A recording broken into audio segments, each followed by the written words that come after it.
4 pendeta yang masuk Islam karena hidayah Allah. Assalamualaikum warahmatullahi wabarakatuh.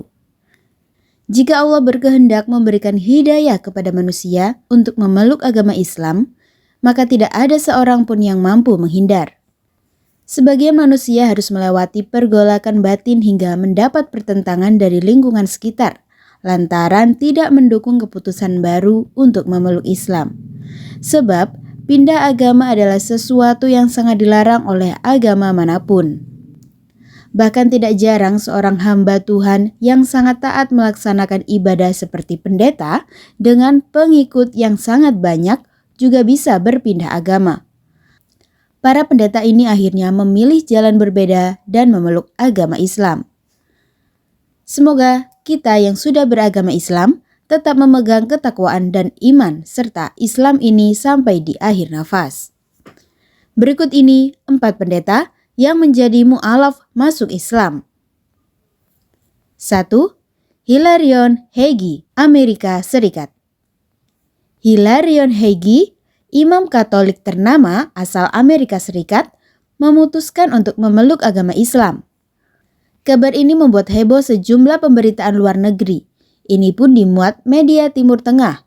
Sekarang Hilarion Hegyi memiliki nama baru yaitu Said Abdul Latif. Dalam blognya, Abdul Latif mengatakan, untuk memulai hidup baru, saya sebagai seorang muslim. Saya merasa penting untuk kembali ke timur, pulang ke tempat di mana perjalanan dirinya ke dalam Islam dimulai sekitar 20 tahun yang lalu di sebuah Islamic Center kecil di sebuah kota universitas di Appalachia. Imam yang tinggal di California ini sebelumnya adalah seorang Ortodoks Rusia. Dia bergabung dengan gereja Ortodoks Antioquia sekitar tahun 2003. Namun pada 2007, Hegyi pindah ke gereja Katolik Timur. 2. Filipus Christian. Pendeta muda Filipus Christian merupakan pemeluk agama Nasrani yang taat. Kemudian Filipus berpura-pura masuk Islam untuk mencari-cari keburukan Islam. Hidayah bisa datang pada siapa dan kapan saja. Seperti kisah yang dialami mantan pendeta muda Filipus Christian yang kini mu'alaf dan memeluk agama Islam lantaran awalnya menyamar menjadi muslim untuk selidiki buruknya Islam. Filipus Christian menceritakan pernah menjadi mu'alaf bohongan atau dalam rangka penyamaran.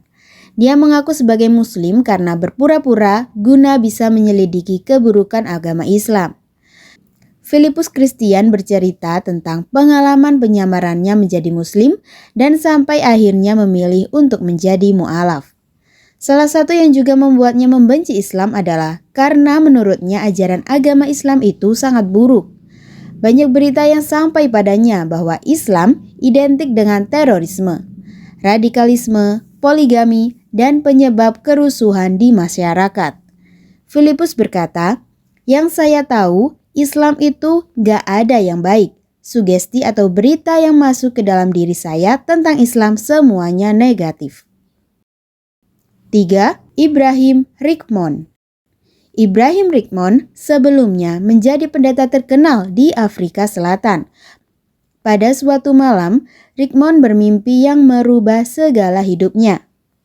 Dalam mimpi, dia mendengar suara menyuruh memberitahukan orang-orangmu atau jemaat untuk memakai baju putih. Awalnya dia menganggap itu mimpi biasa, namun mimpi itu terus berulang-ulang dengan suara makin keras. Rickmon sadar berpakaian serba putih merupakan simbol pakaian ihram yang dikenakan umat Islam saat beribadah haji. Keputusan ini diambil oleh Rickmon lebih dari 2 bulan yang lalu, dan sejak itu dia telah menjadi seorang muslim yang taat. Setelah memeluk Islam, Rickmon tidak hanya merasakan perubahan dalam dirinya sendiri, tetapi dia juga berkomitmen untuk membimbing dan memimpin orang lain menuju agama baru ini. Tak hanya itu, Rickmon juga berhasil mengajak umat Kristen lainnya untuk masuk agama Islam. 4. Samuel Early Shropshire. Samuel awalnya melakukan perjalanan ke Jeddah, Arab Saudi pada tahun 2011 untuk bekerja sebagai editor untuk Al-Quran versi bahasa Inggris. Sebelum perjalanannya, dia sempat khawatir akan didiskriminasi di kerajaan karena ia beragama Kristen. Apalagi propaganda media barat menggambarkan Muslim dan orang Saudi selalu negatif. Namun setelah sampai di Arab Saudi, semua kecemasannya itu hilang semuanya. Singkat cerita, beberapa bulan kemudian, dia mengumpulkan keberanian untuk mengunjungi masjid, di mana dia merasakan kehadiran Tuhan. Dan secara bertahap, mulai belajar lebih banyak tentang agama Islam. Setelah itu dia masuk Islam juga menjadi pendakwa Muslim yang setia hingga kini. Semoga kisah ini bermanfaat untuk kita semua. Wassalamualaikum warahmatullahi wabarakatuh.